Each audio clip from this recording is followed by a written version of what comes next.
Welcome to the latest edition of the Giants Hangout, our weekly roundtable discussion as we recap what occurred in the previous game, and we utilize three themes to accomplish that feat. So after a miraculous comeback by the Giants as they outlasted the Cardinals 31-28, we're going to hit on explosive plays, chunk plays on offense, why they're lacking on the defensive side of the ball, as well as some notable injuries and the impact that may have on the Giants in the short term and the long term. Lance Meadow, Russ Salzberg, Howard Cross with you. And today we bring in a fourth member of our team, none other than Chris Bisignano from the Giants Insider newspaper and podcast. Chris, looking forward to having you in the conversation. And once again, I want to say good luck before we undergo these festivities, given all the personalities in this room. This should be a very fun adventure. All right, let's start, Russ. And I want to hit on what I think to me is the biggest differential into how the Giants put this comeback together. And that's what Brian Daboll referred to as chunk plays. Because if you do a little math here, interestingly, in the first half,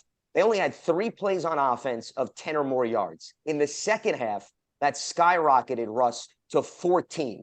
And they were spread across the board through those 5 scoring drives. They had a minimum of 2 of each of them. So I think without those explosive plays, Russ, we're probably not talking about the biggest comeback in terms of overcoming a 21-point deficit.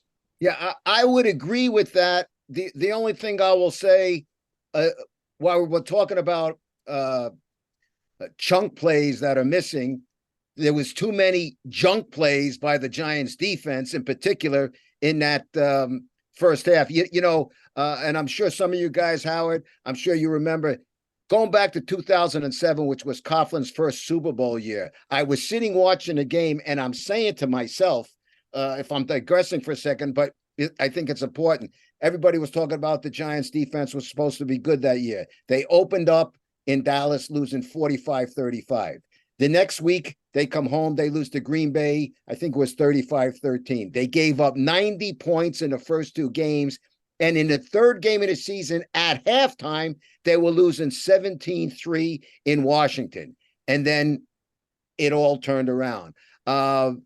Listen, when we got to see Jalen Hyatt with that 58-yard, hauling in that 58-yard bomb, that was terrific. And then 2 plays later, I think Daniel took it in. But again, what happened? Less than 4 minutes later, the defense gave up another touchdown, that's what made it 28-7. So to me, I think the bigger problem was, while they were missing those chunk plays, like you like to say it, or Dave likes to say it, I think the problem in that first half was just the defense. They had no time to come up with the chunk plays. The defense, they were allowing the Cards to just go up and down the field and score. I thought I was seeing a Vince Lombardi Packers team, for crying out loud. Now, listen, I understand what you're saying, but think of it this way. See, what happened in the game is that basically the Giants' offensive line played well. The Cardinals were supposed to be like going to get 7 or 8 sacks. I watched the first series. They never touched Daniel. The second series, they never touched Daniel. The Giants were, built their whole scheme around these quick passes, lighting up the middle of the field, having guys break open and get the ball really quickly. So the first half, they tried that. It didn't really work. I'm like, well, if they're not touching him, they should just throw the ball deep and see what happens. And that's what they started to do. They threw the first pass to Slayton on the sideline. If he had jumped and high pointed the ball, he would have caught that. That would have been the first catch of the day. They threw the next long pass to Hyatt, which was a long pass. Everybody thinks about that one because that was a successful one. And then all of a sudden, it starts. As far as the defense goes, they just weren't getting any pass. They did everything. They tried pass rush. They tried to blitz. They tried to do everything, and they started to get discouraged. But once the offense started to pick up, the defense started to pick up. If you watch the emotion of the game, like they were like, okay, we can do this now. They started to fire up on the sideline. They started to get fired up when they started going on the field. Even though a lot of the plays that were quote unquote they were giving up chunk plays, a lot of it had to do with penalties too. They'd gash them for a run, they'd gash them for a big pass, then they'd hold them to 3rd down and 10, and all of a sudden the referees would throw a flag. They're going to have to clean up their penalties more than anything else. If they clean up their penalties, they're going to play better more consistently. They are giving up big plays defensively, but their penalties are what's keeping their drives alive. Yeah, they had What 9 also total penalties in terms of the game. what also bothered me Yeah, for all you guys, and listen, to me, football, it's not as complicated as people make it. You still gotta tackle, you gotta run, you gotta hit. And the tackling from the Giants in that first half, I was like dumbfounded. I could not believe what I was seeing. Because I'm saying to myself, and Chris, I called Chris last night. We were talking about it on the phone. This is a better. We know that they were a better defense, and they were showing in that first half. I understand what Howard's saying, that your spirits get down, but for crying out loud, some of that tackling when Josh Dobbs ran over Xavier McKinney was about the 3-yard line and just bulled his way. I thought he was Jim Brown running with the football. I just didn't understand that. And I know McKinney is a terrific football player. It just, everything to me defensively seemed out of whack in that first half. They definitely, Russ, Howard, and Lance, they definitely didn't meet the energy that the Cardinals offense had going in the first half. No question about it. You could see the physicality. They weren't meeting what the Cardinals were bringing. And Howard, you bring up a good point. I think what happened that came out of that halftime, Howard, is that they had confidence in Josh Azudu at left tackle because he was playing well. He was playing well. And they changed it up. I think Daves and Kafka says, hey, listen, we have to start going deep here because I feel, Howard, they gained confidence. Like you said, they came out to look for those quick hits. They had Azudu left tackle. He showed them he could hold up. I thought he played a heck of a game for his first start at left tackle. I really did. And then they changed it up at halftime, and Dave says, you know what, let's get aggressive. That's what they did. Great design, too, Howard, guys, on that route. But Hyatt, they had a little underneath route. Looked like the safety Wallace bit on it. They had a one-on-one with Hyatt and Marco Wilson, and that was no match. So no question, I think the confidence in the offensive line, like Howard said, I think that enabled them to come out that second half and says, you know what, let's attack down the field. And they did, and they came up with a lot of chunk plays.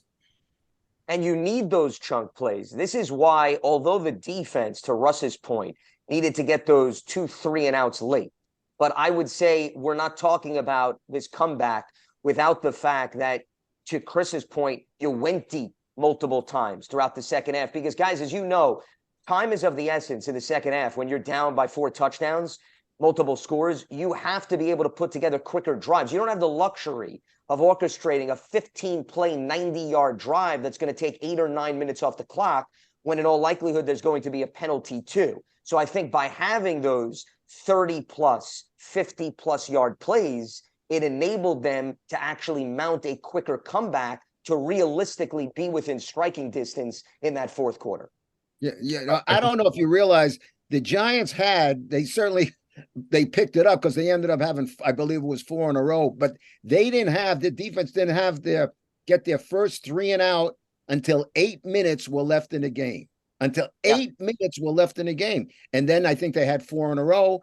And listen, the comeback was terrific. I mean, we're getting to see what a lot of us believe that, they called him Danny Dimes, and Danny Dimes is, maybe you want to start calling him Danny Dollars, because he certainly, you can tell on that field, he is the leader, and you can see the belief that they have in him. He is as even a keel as anybody we've ever seen. And certainly Eli Manning was that guy, always on an even keel. But this guy is the same exact way. And he's playing with, he knows it's on him now. He knows he's got the new contract. He's playing with the fire. And I have to tell you, he was throwing that ball. He was ripping some of those throws into tight windows as well as you'll see anybody do it yesterday. And he had time, Russ, right? Yes. He had time. A lot of people want to look at Daniel against Dallas. The guy was running for his life. Okay, he had no chance against the Cowboys. Yesterday, especially in the second half, obviously, he had time. And Daniel was doing his thing. Look, Daniel put this team on his back yesterday. That's yes, it. He did. He put his team on. He put this team on his back in the second half and beat the Cardinals with his arm and his legs. Credit to Daniel. He did it a few times last year. I remember talking to Dable in the locker room a few times after games. When I went up to Dave, said, "Oh, Dave's, Daniel, man, he put this team on his shoulder." And he looked at me like, "Chris, this is what he does." Okay, he did it again yesterday. Yeah, Daniel did a good job. I'm telling you guys, like, you watching the game and seeing how much time he had, I knew that they were going to start throwing the ball deep. It's so impressive. I was listening to the broadcast. I'm on the broadcast. I'm listening to Bob and Carl talk about all the mistakes here. Daniel, I'm like, guys, listen, they're not touching him. It's like, if they're not touching him, they're about to throw the ball down the field. And they're like, okay, we'll see. I'm like, okay, you're going to see. Like, if you're not touching him, those guys are way too fast from the outside to not give him a shot. And they're like, all right, let's see how fast we really are.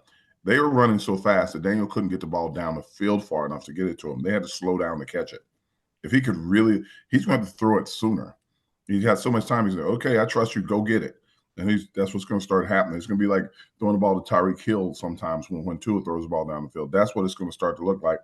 And what's going to happen throughout the offense for the rest of the season, now that that's happened in this game that's on tape, our guys are going to have to start to back up. They're not going to be pressing up on the receivers, because they're going to be like, okay, if they get by me, I can't catch them. And that's going to change the dynamic of the entire offense if people keep seeing that happen. If they can keep him off of him for like a couple of counts and he can throw the ball down the field, it's going to get real different for the offense. Well, and that's why. Go ahead, Russ. Yeah. No, I was going to say what that leads to what we got to see yesterday. Going into the season, all of us who were there and watching all through training camp were very optimistic about the artillery for an air attack that Daniel was going to have this season. And all of a sudden yesterday, we got to see it all. We got to see Hyatt. We got to see Darren Waller is a beast. Slayton, we know. Hodgins, we know now. So to me, you're right. If he's got time, this team can do a lot of damage. And obviously he had some time and the damage was done.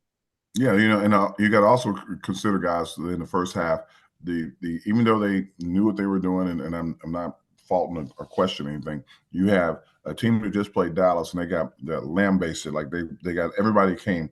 They were making jokes on Instagram and Twitter about how everybody was getting sacks. You go into this game, you're missing your left tackle. You're starting a new guard. You're like, okay, how is the protection going to be? We got to get the ball out quick. We got to get the ball out quick. We got to get the ball out quick. Exactly. And they were trying to do that. And all of a sudden they were like, well, they're not really touching him. And they're going like, how many hits from Daniel? Well, he held the ball one time because he didn't want to throw it and he got sacked. But how many hits? He held the ball one time and he got sacked. But how many hits? There were no hits. Oh, none? None. All right. Throw that away. Everybody, come back in here. Let's go. You're getting the ball. We're going deep. Let's get at it. And that's what it looked like. That seemed to be the biggest halftime adjustment right there, Howard. Mm-hmm. They came out in that second half and says, hey, our guys aren't getting hit. These guys are doing a job up front. Now we have to open this up. And that's what they did. And Wink changed defense a lot as well. He didn't stop him. He's like, okay, we're going to crowd the line. Now they were stunting. The problem with stunting is when you stunt, like the linebackers, and I don't want to call anybody's name out because it's not fair to them, but one of the linebackers was overrunning the play every time. When he overran the play, he would leave a hole in the line. When he left the hole in the line, the running back would just wait. He'd run by. The guy would just run through.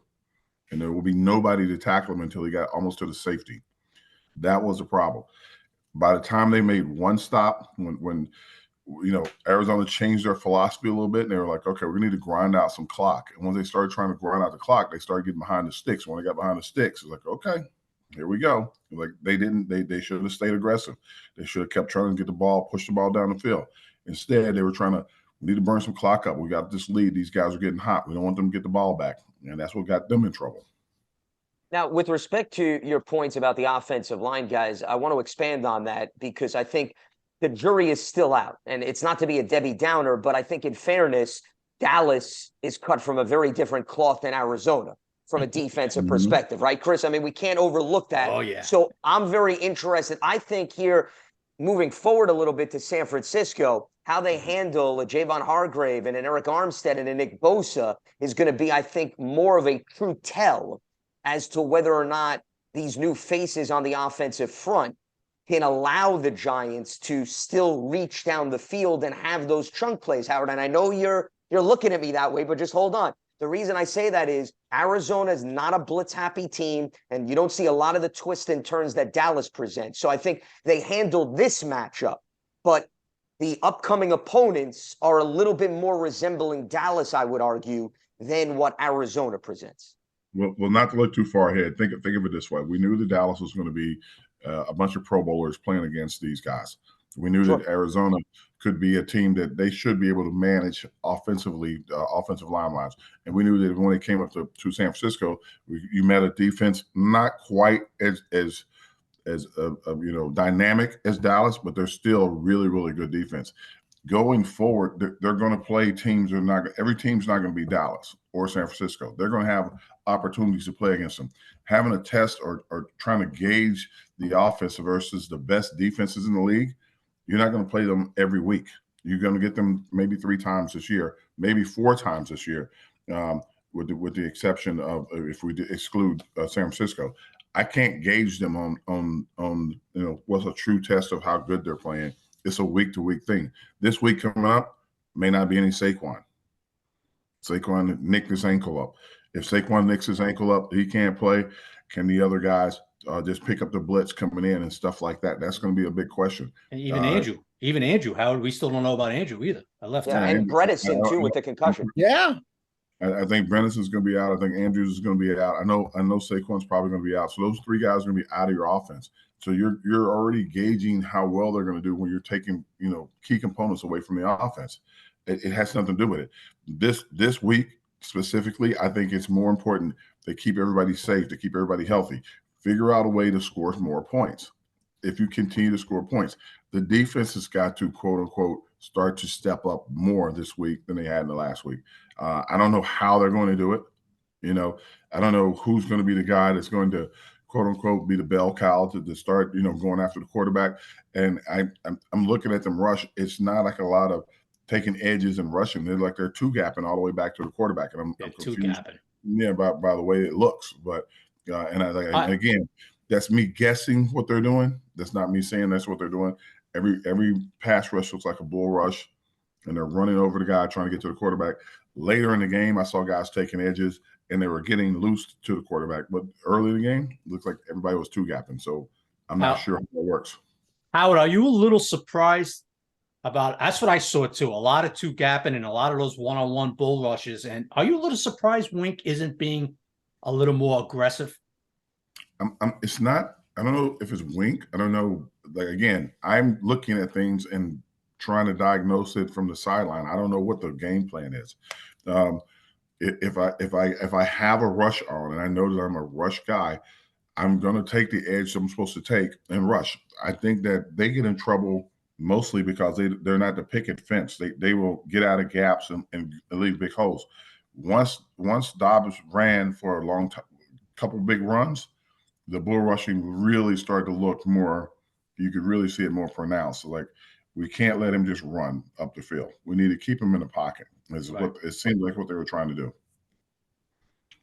And that's what's been missing. Yeah, go ahead, Russ. Yeah. No, Howard, I just wanted to ask you, you make a good point. You can't gauge everything, what the offense is going to be against this defense or that defense. Now, listen, I believe this giant, and I said it going into this season, that this giant offense can be very good. It was not very good, obviously, in week 1, and it was not very good for the first 2 quarters of week 2. Is it fair for us to gauge that this offense, I believe it, but, let's say naysayers want to say, well, wait a minute, that was an Arizona team that's not very good, and they blow that lead. Are we doing a fair gauge by saying, yeah, the Giant offense is that good when it did so against that team? No, it's not even your gauging. You're just gauging, you're doing it game by game. Look at it for what it is. They weren't hitting Daniel. Arizona sacked Washington 5-6 times. They were getting to him. They sacked Daniel maybe once, maybe twice, and it wasn't because they sacked him. It's because he held onto the ball, not to throw it, not to throw it away or put it in jeopardy. That's the difference. When we get to this next game, I said again, you're still missing some key components. The ideal is can you continue to score? If they continue to score points, if they score 10, if they score 17, if they score 21, regardless of what San Francisco is doing, they have to continue to score points. And I think Gabe's and those guys learned the lesson with some of those guys that were in the game.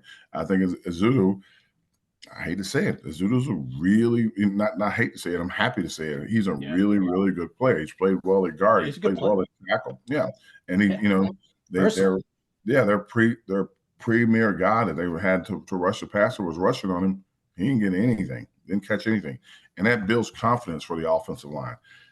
Does it translate from week to week? Like I said, you don't play the same guys every week. And remember, Arizona played with the energy of Dallas in the first half because they thought, hey, look, these guys will give up if you get on them early. That's what the joke was on Instagram and Twitter and everything, or X, whatever it is.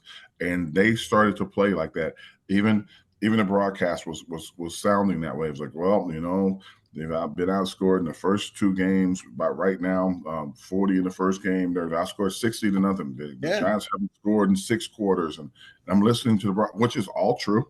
I respect what Bob and Carl were saying and everything. But the reality of it was, I'm like, one thing doesn't have to do with the other thing. They're primed to start to make plays, and all of a sudden they start to make plays.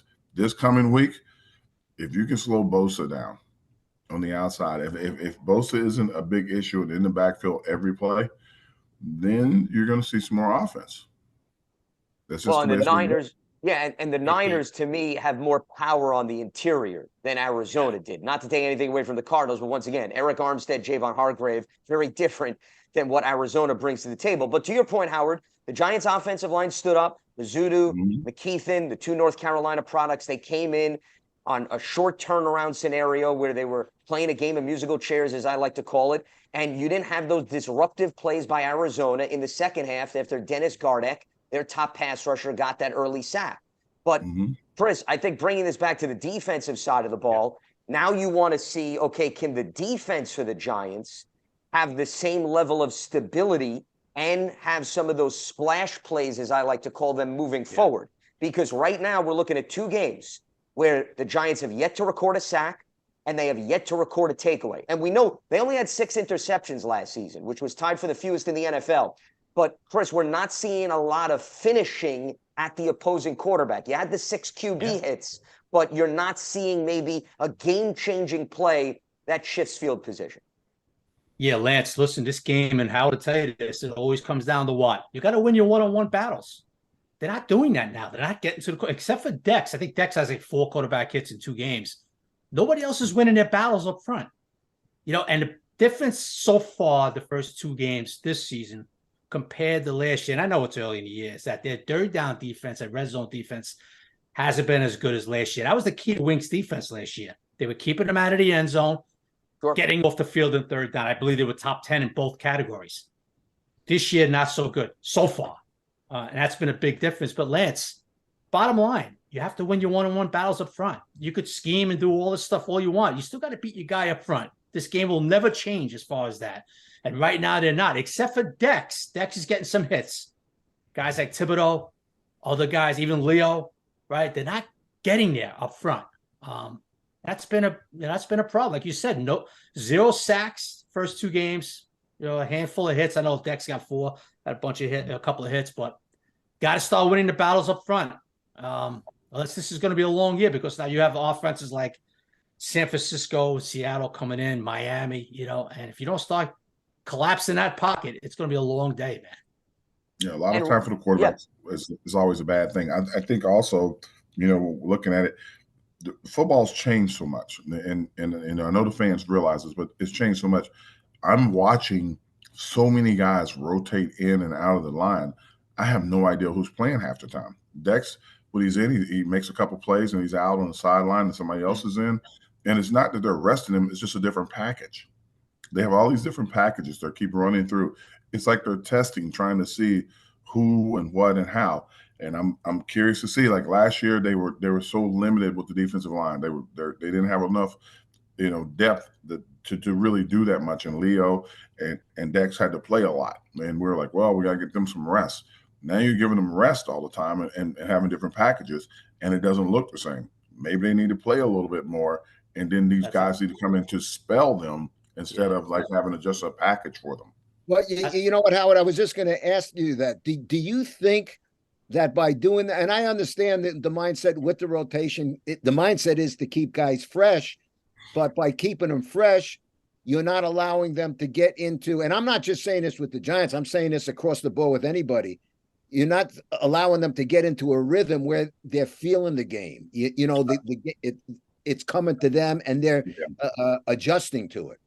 I think it's a package system. I think that almost every team in the league runs packages. They have like the kid that just got the contract at Cincinnati, not Cincinnati, Kansas City. He's Chris not a Jones. package. Yeah. He's not a package player. He No, he's plays. out there all the time. Yeah, Chris is playing. So you have to like they spell Chris, meaning they give Chris a rest every once in a while, but Chris is playing. That's kind of, if I'm Dex, I'm like, yeah, you can get somebody to rest me. I don't need a package. Don't package me. I'm going to Wink personally and telling Wink, like, yeah, man, I'll tap my head when I need a breather. Let me out. Don't set a package up around me. I want to play. And that's going to have to be some of these guys' kind of attitude going forward, because the packages are great, but I don't think there's a continuity when you keep changing guys, because you can't practice it enough. You can't practice it live enough. You can't do like the world's changed. Like like Carl and I were talking about, we were jokingly talking about how we used to practice every day, like, combination blocks against each other. We did live practices with pads every day, combination blocks. We would stay after practice to work on things together, trying to get things right. The union and the way the league is set up now, you have a finite time to practice, and you have to get it all in that moment. You can talk about it later, but you can't physically do it later. And the union is like all over you if you do. So packages are hard to, quote unquote, get right every time because you don't have time to do it. Michael Parsons plays every play of Dallas's defense until, either he needs a break or they get a big lead. That's just not a package. I need my best player on the field as long as he can do it at a high level. And that's what I think that's kind of the difference in the league. And that's where the Giants are trying to, quote unquote, feel their way through moments. They're feeling their way through. The only person that's on the field full time is the offensive line and the quarterback. It's interesting you brought up about, the union and what, because I was talking with Carl Banks just last week before they were taken off.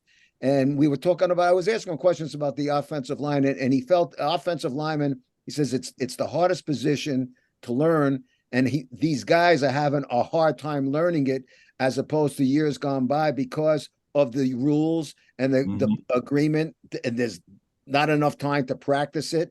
And that's why it takes guys longer. I never looked at it that way, but it really does make a lot of sense because you hear it all the time. It's a very hard position to learn. Maybe people just look at somebody, he's a big guy, 6 whatever, 300 whatever, easier said than done. It doesn't work out that way. Yeah, you got to draft a 4-year starter at a single position. If you draft a guy, he's played a little guard, he played a little left guard, he played a little right guard, he played a little left tackle, played a little right tackle. We've needed him everywhere. When you bring him to the league, you're trying to get him to play a position. And that position, he's got to play against other pros. It's not like he's the biggest, strongest guy out there. He's a guy that's got to play against other pros.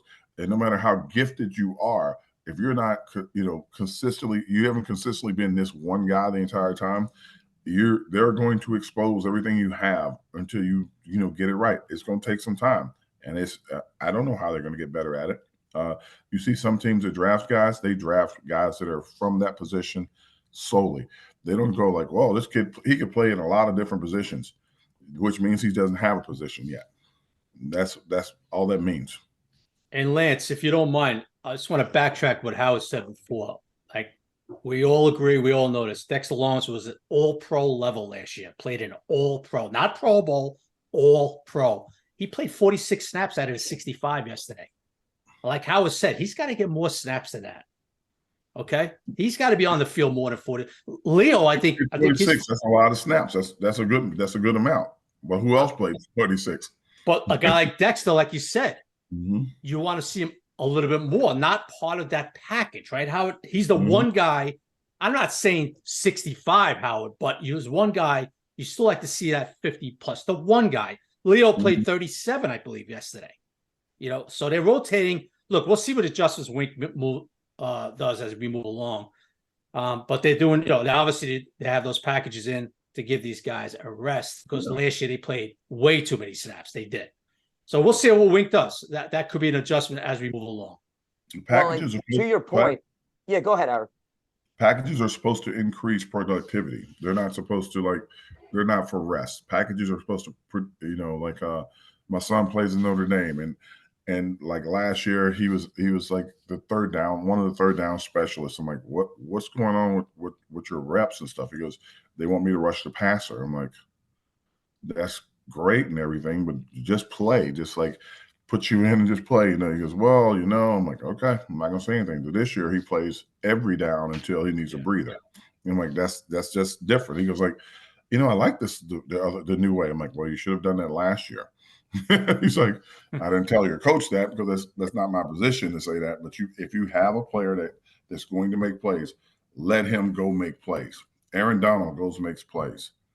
Right? Dex is going to go make plays. Your best player, make him go make plays and make other guys that come in with him. And he looks around and he goes, okay, I see what you guys are trying to do. That should free me up even more. And that's what it's I think to Chris's point, like we're not saying, I'm not putting words in anybody's mouth, but Chris is not saying everybody's got to play X amount of this. But as you said, you mentioned in the Donalds, you mentioned in the Parsons, Dex, your best guys, those are the guys you need to be out there because those are the guys that make the plays. And if they're not, now I can understand a rotation and or you're trying to make something happen, especially in that first half, but whatever was going on was not happening. The defense just wasn't getting done. Howard, I got to ask you this, and it drives me nuts. You played it. I didn't. It drives me nuts with some poor tackling. And it has not just wasn't just yesterday. We saw some of that, even though they had success last year, we saw some poor tackling. Why does that happen? I mean, these guys are good players. They play hard, but I just don't understand that. I see guys bouncing off. I saw one happen with Adoree yesterday. I always shake my head when I see. I know how it's going to answer this question. Go ahead, Howard. It's an attitude adjustment, actually. Yeah. You when you come in and you throw at a guy, like guys are talented. Like Connor isn't supposed to be a great back, but if you throw at him and throw your body at him, he's not just going to fall down because you threw your body. He's a big, strong kid. Yeah, he's like, you got to go in, hit guys, wrap up, put your body weight on that guy. Bring your pads every time you tackle. What seems to be happening, and I'm not calling anybody's name out because I'm trying to be as fair about this as possible. I watched a player several times dive at him. Same player over and over. Every time he dived at him, he ran by him. Not one time, every time. You got to bring your pads. You can't run like, oh, I've run to the limit and this is it. No, you run through him. You put your body on him and you wait for help. That's how you tackle someone. In the old school, when we taught Pee Wee football, we used to do this drill where everybody runs to the ball. Like it has nothing to do with anything else. Just everybody runs to the ball. No matter where the ball is on the field, we'd have all 11 kids run to the one spot. We throw it to a coach, everybody would have to run over to the ball to get to the tackle. And it seems like a very simple point, but NFL players, and I don't mean the Giants, it's just any team, NFL players don't really do that. They'll see a guy trying to get down and they'll kind of cruise over him like, no, run to until he's down. There should be like 8, 9, 10 guys jumping on him to knock him down. That's just something that has to happen. And again, that's not the Giants. That's every team. I watch it all the time. I'm going to reference my son. I said, "You want to make more plays?" He goes, "Yeah." I'm like, "Run to the ball." He goes, "I run to." I said, "No, just look at the film one time. Run to the ball. You'll make 5, 6, 7, 8, 9, 10 tackles a game that you didn't expect to make just because you're running." And that's the thing that football, for the most part, guys are trying to protect themselves. They're not going to always throw at a guy. If you think you can't tackle a guy, grab him. And that's the big difference. Tackling is this thing you think you put your pads behind him, you throw your body into him, you bring him to the ground. Not always. Grab him and hold him until your teammates get there. Everybody runs to the ball, it'll stop. Howard, do you feel that the lack of hitting in these training camps really affects tackling the first few weeks of the season? I tell everybody the same thing. It also affects injuries, in my opinion, and I'm not a doctor. I tell everybody the same thing. you can't box if in a bout. You can't get in the ring, no headgear, and put gloves on without sparring. If you're fighting a guy you never fought before and you get in the ring with him without sparring, he's going to beat you up. He's going to beat you down. If you want to fight a guy, you got to spar against a guy, the same kind of technique. You got to work with guys. You got to slip and jab. You got to do everything. But if you like, okay, I'm just going to fight a guy on 3 weeks' notice. I don't have to warm up for him. I'm that good. No, you're not. He can knock you out, and that's what happens. And it's hard for these guys to do. Tackling is an essential part of football. We practice, and again, sounds like a get off my yard kind of moment. We practice full speed a lot in practice, and no one was getting hurt. No one was. Now they're saying that you're going to get hurt in practice, so we're not going to practice. And then they just leave you out there to try to go at it full speed later. So there are missed tackles. There are guys in bad positions that get hurt. They're tweaking things. They're tearing things. They're pulling things. That's just the way of the league now. Well, tackling is a skill set.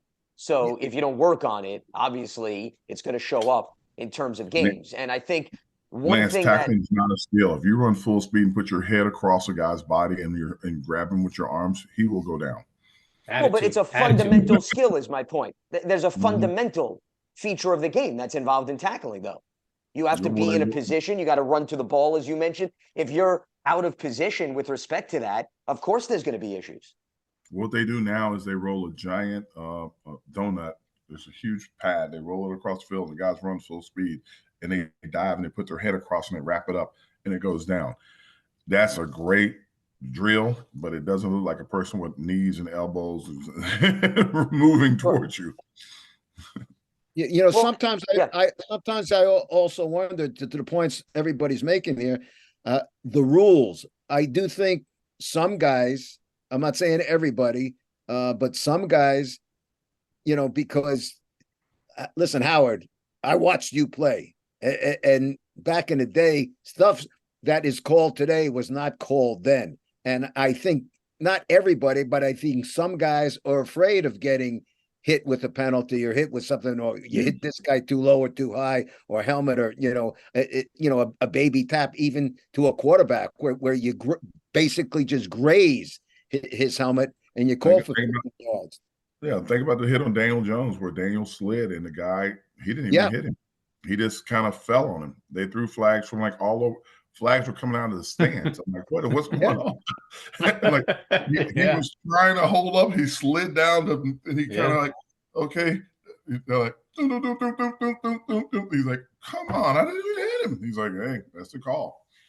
But I can't blame refs because you'll see things that happen that, like that, and they throw flags, and you'll see something that happens that they should throw a flag on and they don't. I saw tons of holding calls on both sides where guys were being dragged to the ground in the passing game, no flag. I'm like, okay, so I guess they're not calling holding today interiorly. So like it just happens that way. And they could call a flag on every play. The game would be like 7 hours long. Yeah. Well, and that's why you got to feel out the officials in every single game to determine what the tone is going to be like. But speaking of the run game, where I want to finish up is, and we alluded to this earlier, was the toll that injuries may now have on this team, specifically the absence of Saquon Barkley. Because if you guys remember, he had one of the biggest runs of the game for the team on that final drive where he was making multiple guys miss tackles and helped the Giants get in position in Arizona territory for the game-winning field goal. We know they've got Matt Breida, and we know that they've brought in some younger options such as Eric Gray, but the dimension that you miss with now Saquon Barkley potentially not being on the field, and I know we don't know his status, but guys, he's been through the ankle injury before. First, he missed 4 games in 2019. He missed 4 games in 2021. So it's expected that in all likelihood, given the fact that they're going to play a game in a few days, the chances of Saquon being on the field, given how it didn't look good, at least from an optic standpoint, is probably very low at this stage. Well, I think he's probably going to be out if you think about it. He has 10 days. He misses this game, which is Thursday. The next game isn't until Monday night. So that's almost 8 days, 9 days. I think that's where he gets it gets better. I think the same thing with Thomas. He misses this game. You just got to qualify it. You want these guys to get their rest to get back like 100%. If they go out there and tape up and try to play this game, then they're sore for the next game. So get that. It just happens during the season. I don't think it was anything too serious. I don't see people running around and scrambling and going on. I'm hoping it's like a regular ankle sprain and not like a high ankle sprain. Yeah, you hope it's not the high ankle. Yeah. Yeah. So there was no announcement of a high ankle sprain coming out of the in the injury reports. It's just like, oh, he has like an ankle sprain. And I think that with him, I think he's probably more upset that he got any injury instead of like, he's trying to get his money this year. He was like, I need to get paid. I want to get paid. It's so important to the team. No way. He was doing all that. And all of a sudden he gets his ankle twisted. He's like, damn, like I can't be injured. And like that plays into players' minds. So he's upset, not because so much he's injured, but just, the whole scope of his whole career is like he's looking at it every time he gets injured, and that plays into it. And I don't care what anybody says, it definitely does. And like, if you're hearing in your negotiations, and I'm not saying I know anything about the negotiations, but they're like, well, you've been injured a lot. He's like, okay, well, I was very important to the team, but you've been injured a lot. I'm important to the team. You've been injured a lot, but I'm important to the team. You've been injured a lot. Then you get injured, whatever injury it is, a small one or a great one, whatever it is. That that's the first thing that pops in your mind when you're sitting there. Yeah. Look, we'll find out more today. I just didn't like Howard, guys, when Saquon sat down, he slammed that helmet down. The first thing I thought was, oh man, I bet you this is a high ankle, the way he just reacted. But we'll find out today. Hopefully it isn't. Hopefully he comes back in Seattle. I think it's more of him thinking about all the stuff he had to just go through just to get himself on the field. Yeah, the frustration of not being available, essentially. I think that's what it was. Yep. Well, do you think the frustration, Lance, that plays with that it might possibly be that high ankle where he knows he's going to be out of field, or just the spur of the moment, like, damn, I'm going to be out now. The rest of this game, I'm injured. He was walking on his own. There was no boot on his ankle or anything like that. If it's a high ankle, there's more. And again, I'm not a doctor, and I don't know anything. There's more. They do more to you when it's a high ankle sprain. High ankle sprain is usually they put you in a boot, Howard. I've seen it a bunch of times. You've seen it 1,000 times. Usually they put you in that boot. Yeah. It's closer to a break than you think. So. Just watching the body language on the sideline there with Ronnie Barnes just talking, I didn't sense. I sensed the disappointment and the frustration, but I didn't sense, if you will, panic or like, oh my God, here we go again. It was just, frustration, encompassing everything. But I just didn't. I kind of felt better watching Ronnie Barnes talking. First he was talking with him, then I watched Ronnie talk with Daniel, and I don't know if to say matter of fact is the right words, but it just didn't seem like the sky's about to fall because Saquon went down. And we're going to certainly find out about that this coming Thursday night. Yeah. Well, he's going to undergo further tests, so I think that'll tell a lot. Yeah. I'm going on the record right now and say he's not playing Thursday night. Oh, and I'd be shocked if he played. Oh, I'll be shocked if he plays Thursday, Howard.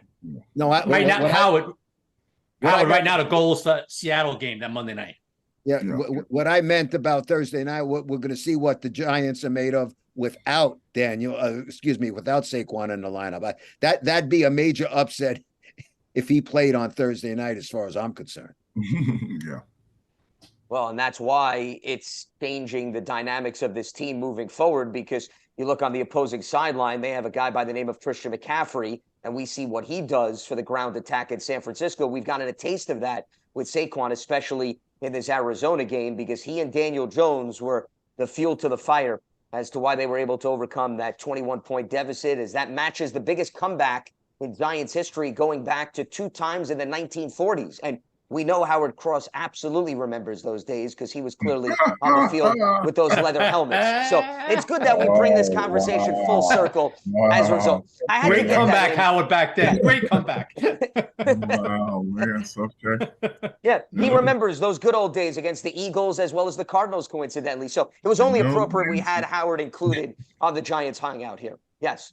Well, with that being said, that is going to wrap up the latest edition of our podcast, as we will be here each and every week recapping the festivities from the previous game and talking about the biggest themes coming out of those contests. Lance Meadow, Russ Salzberg, Howard Cross, Chris Bizignano with you here on Giants.com. And you can check out all the latest editions of the Giants Hangout on Giants.com, the mobile app, as well as your favorite podcast platforms. Have a good one.